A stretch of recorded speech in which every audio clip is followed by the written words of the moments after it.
Welcome. So today we have just interesting lecture about the Kamsky Gambit line in the Sicilian Najdorf defense. So just last week in the match against Sicilian Topalov, against the former world champion, Kamsky offered quite interesting gambit line after e4, c5, knight f3, d6, d4, c takes d4, knight takes d4, knight f6, knight c3 and a6. It was just not a big surprise that Sicilian Topalov is choosing his favorite Najdorf variation of the Sicilian defense. So here, instead of going for the standard continuation, bishop e3, bishop g5, bishop e2, or even bishop c4, Kamsky played sideline a4. And classically, if black now plays simply e6, that white can just go for bishop e3, then bishop e2, short castling, and we are transposing the game into the standard variation of the Scheveningen line. So it is just well-known position which occurred more than 1,000 times, and even in the World Championship match of Kasparov against Karpov, Kasparov against Anand. So this opening line was extremely popular. However, Kamsky had something different idea, because according to the theory the strongest continuation here is knight c6. When black is ready even at some point to go for the dragon line after g6 and bishop g7, or to play e6 or to play e5, so black has just a number of opportunities. So in the home preparation, one of the Kamsky's second, Emil Sutovsky, one of the strongest grandmaster from Israel, who is a former European champion and 2 times winner of a Olympic medal in the 2 last Olympiads. So Emil found here very interesting idea, which later on was clearly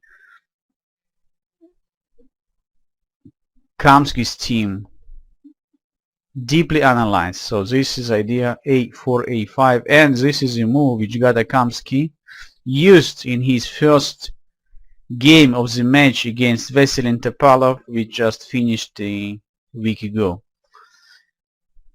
So after a4 and a5, white just sacrificed the pawn for nothing, looks like. So this idea is so unusual and so creative that I even never found even a single game for this line. So black has not so nice choice. The problem of a4, a5 moves that if you play now a6 after bishop e3 or knight takes c6, which was played by Kamsky, so white has already the pawn on a5, which gives him additional opportunity to control the b6 square. So to this b6 square also could arrive also knight from a4 to b6, also bishop from e3 to b6. At the same time, white is continuing normally here after bishop d3 and short castling. However, the big question, of course, we have to ask, so why Topalov, after the long and deep consideration, decided to avoid accepting of this pawn sacrifice? He doesn't like to play knight takes a5 because Kamsky prepared here the move knight e5, sacrificing one more pawn. So it's not so easy to discover what exactly going on after knight takes e4, because black now 2 pawns up and he has no clear weaknesses. Yeah, white's knight on d5 and d4 really brilliantly posed into the center, and as we know, the control over the center square is one of the most important position factors in the chess game. However, there are no clear threats right now, and the move like queen e2 or queen d3 only gives slight advantage, a slight compensation for white. However, Gada Kamsky prepared here unusual and fantastic resource. So this is a move, bishop b5. So this is a main point of the whole analysis. So after this bishop b5 check, suddenly black is in totally losing situation.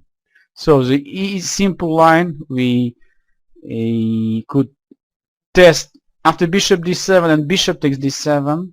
There is no way to escape. Queen takes d7 simply loses the knight on a5. King takes d7 is losing the knight on e4 after queen g4 check. White's position is almost winning. So black is losing his knight on e4. Clearly that knight c6 cannot be recommended because knight takes c6, b takes c6, bishop takes c6, and white is winning by force. It's not just a exchange up. Black queen also cannot capture on a8 because knight c7 and game is over.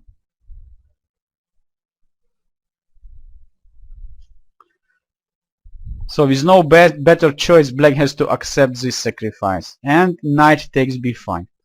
New problem.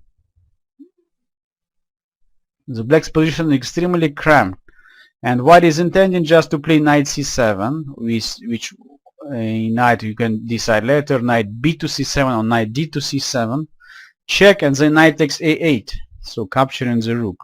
How black could stop this idea? So clear that e6, knight c7 check, and knight takes a8, there is no way to escape. Black's position is totally lost.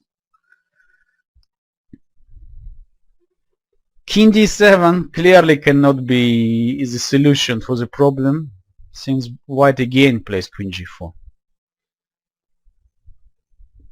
Rook a6, this is some kind of the way to solve the situation, but after knight c7 check and knight takes a6,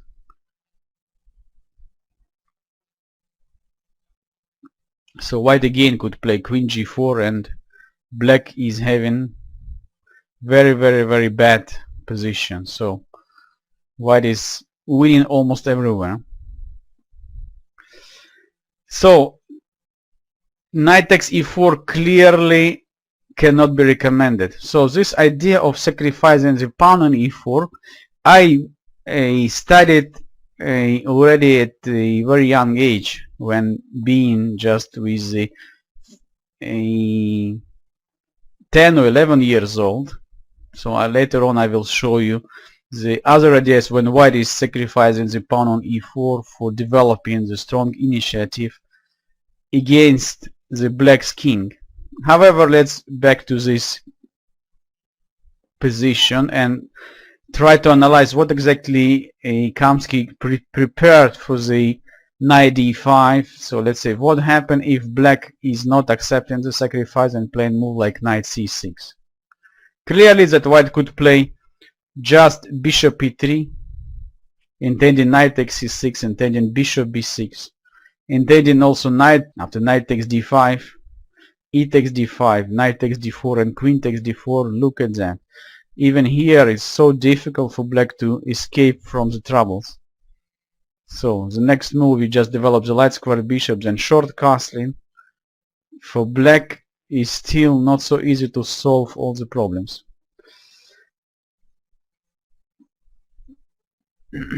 So if black captures immediately on d5, after e takes d5, what about this knight on a5?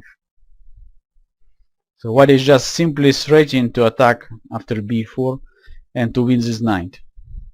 So it's no question, huge compensation. Maybe the best chance for black was to play in this position e6. And after knight takes f6 check, g takes is necessary. Otherwise knight on a5 is hanging. And here white has plenty of good opportunities, so he can immediately play queen h5, he can immediately play queen f3, let's say queen h5, knight c6, and the even position after knight takes c6, b takes c6, and then bishop d3, and next move short castling. Keeps very unpleasant situation for black. So he doesn't have good square for king, so not so clear where to castle king. White's rook from the a file could be also almost immediately lift to the king side after rook a3, and then bishop goes out and rook g3 on rook h3. So just a few opportunities. Clear for me that Kamsky studied this line quite seriously, and probably they found here even better opportunities than queen h5. So we also could consider move like bishop d2. We can also consider move like c4. So everywhere white is having a more or less a quite playable and interesting compensation for a pawn.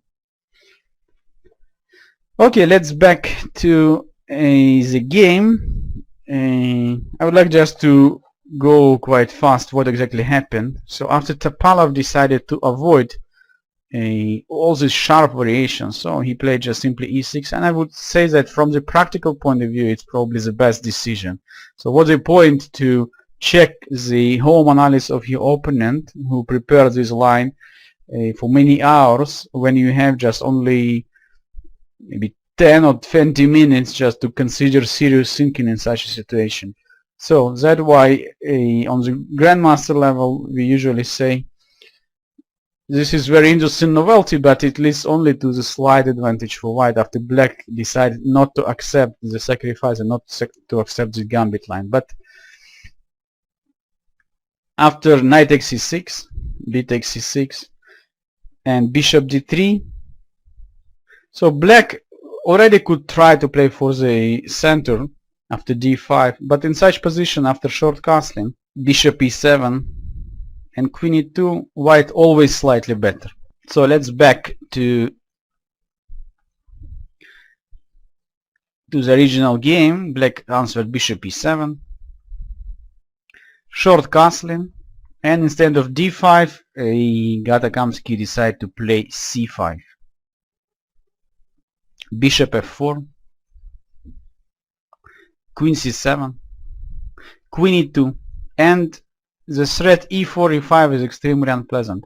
So I could tell you that Kamsky achieved quite a nice position with slight advantage for the long while and press here for a while. However, Topalov found the way how to create the counterplay. So let's look at that. Bishop b7, e4, e5. So now if d takes e5, bishop takes e5, white's pawn structure on the queen side much better, while black has to solve the problem of the weakness on a6, on c5, queen c6. So Veselin Topalov always is playing quite aggressively, so trying to use the tactics for solving the positional problems. f3, knight h5, bishop d2, and once again strong move. Clearly that how to stop g4, so black decides to play c4. Bishop takes e4 and d takes e5. b3, so it was important to protect the bishop on c4. Rook d8. So later on I saw also that The better recommendation for white was maybe to start with bishop b3 with idea bishop a4 and force black after short castling to sacrifice a pawn. However, Kamsky played b3, rook d8. So all the time black is trying to use dynamic tactical opportunities. So queen takes e5 could be met by rook takes d2, not immediately but after queen c5 check, let's say. Queen takes c5, bishop takes c5, and unfortunately bishop on d2 is hanging.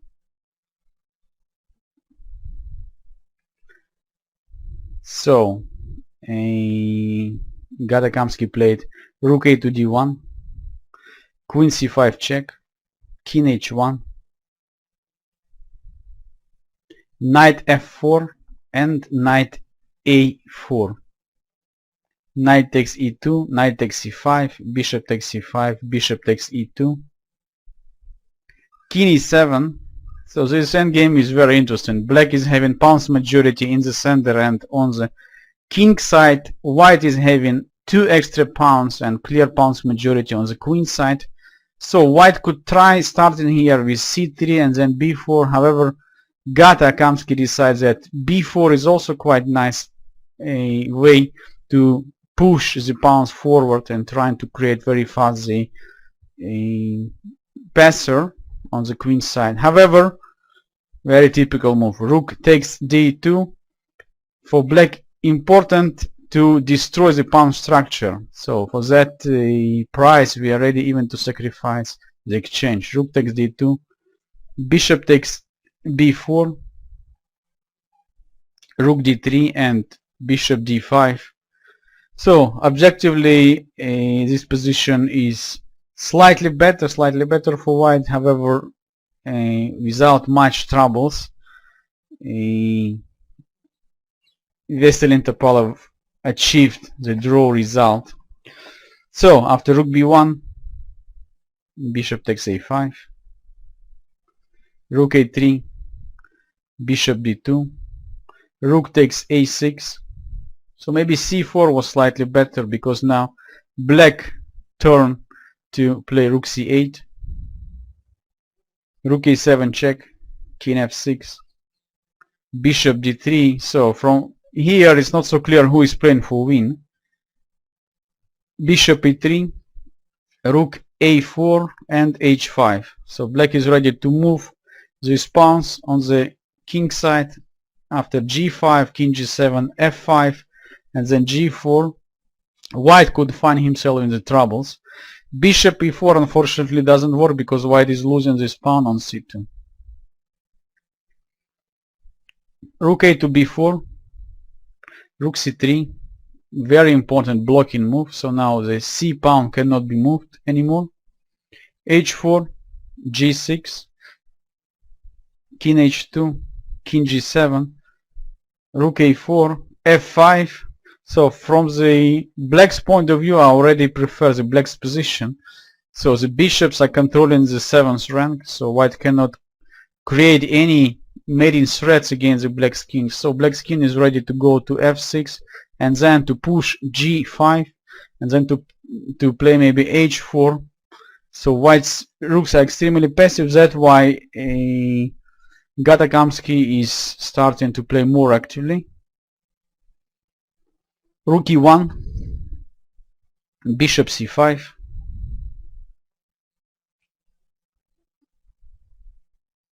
rook e2, king f6. So it was not possible to capture on e5, of course, because after bishop d6 the rook is pinned. Rook e1, bishop f2, rook e2, bishop c5, and the players agreed to withdraw since black cannot improve so much the position after e4, and the Topalov didn't like to play g5 because he didn't probably after g5, h take g5 and king take g5 already now white could capture on e5 the pawn because bishop d6 could be met by f4 checkmate. So very interesting opening line and quite nice pawn sacrifice, which I would like to call the Kamsky Gambit line. So I don't know exactly if this idea was discovered by Kamsky second, Emil Sutovsky, or Andrei Volokitin. However, clearly that since Kamsky first used this idea, we have all rights to call this line Kamsky's Gambit. Just to have a additional overview about the white sacrifice in the Sicilian opening, I would like to show you one more interesting line when white is sacrificing e4 pawn in the different Sicilian line.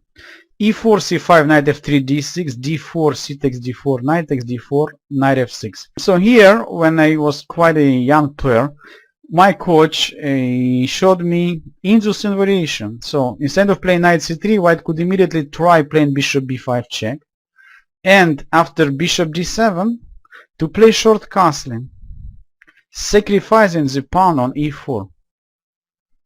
So analysis shows that after knight takes e4 and rook e1, it's not so easy for black to complete the development.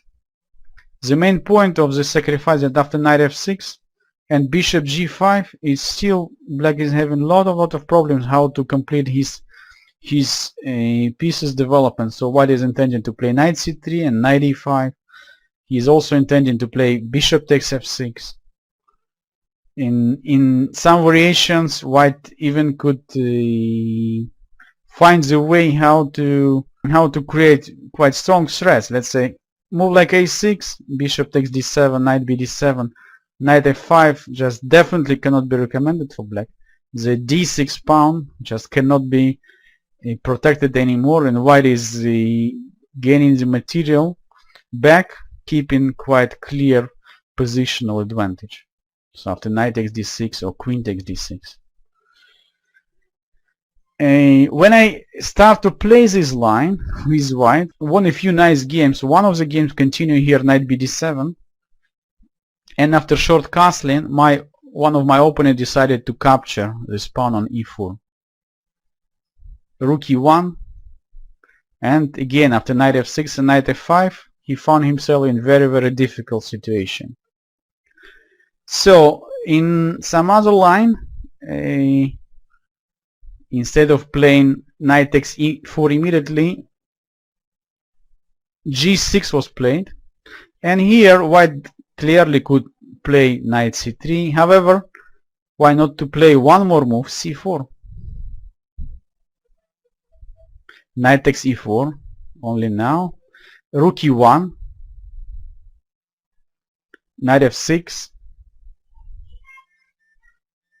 and bishop f4. So white is intending to capture the pawn on d6. e5 could be met even by sacrifice after bishop takes e5, or positional move like bishop g5. Bishop g7 clearly cannot be recommended because bishop takes d6.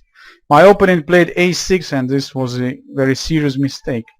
Why? Because white played bishop takes d6, sacrificing the piece very similar to what we studied now from the Kamsky line, Kamsky Gambit line. A takes b5, knight takes b5, and only here my opponent realized that he just cannot survive this position. The move queen b6, which he was prepared, is losing not because knight c7 check, king d8, knight takes a8, rook, and queen takes d6. You see the pawn on e7 is not pinned anymore. However, white has much better and win move. So what is that move? So white could play just bishop c7. Amazing. The queen c6 would be met by knight d6 checkmate. So my opponent decided to give the queen, and after queen e6 and rook takes e6, game finished very soon. So it's just some other interesting idea which quite similar to the Kamsky Gambit line. Just for the overview, I could tell you that after bishop d7, short castle line become not so popular nowadays, because black is having very strong answer e7 e5, and this e5 answer is much better than accepting the sacrifice on e4. After bishop takes d4 and queen takes d4, black is winning the pawn and white is having only light compensation for it. So white should play knight c3 and then knight coming to d5.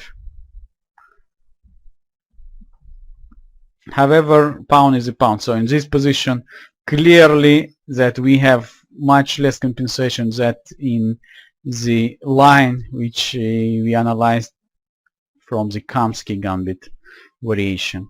So let's complete our lesson and see again quite unusual and brilliant novelty which came from Gata Kamsky in his game against Veselin Topalov, a4 a5. I hardly could believe that the line with a4 still could favor so many chess players who love to play Sicilian defense, because usually when we play Sicilian we try to develop the initiative by playing bishop g5, by playing bishop c4, by playing bishop e3. So these three main weapons against the Najdorf variation of the Sicilian defense. However, if you love playing solid and simple positions and you try to avoid the deep waters of the Najdorf line, so that a4 idea and with additional gambit development from Gata Kamsky, a4 a5 could be nicely fit your opening repertoire. I believe you enjoyed the lesson and studied many new interesting ideas about gambits.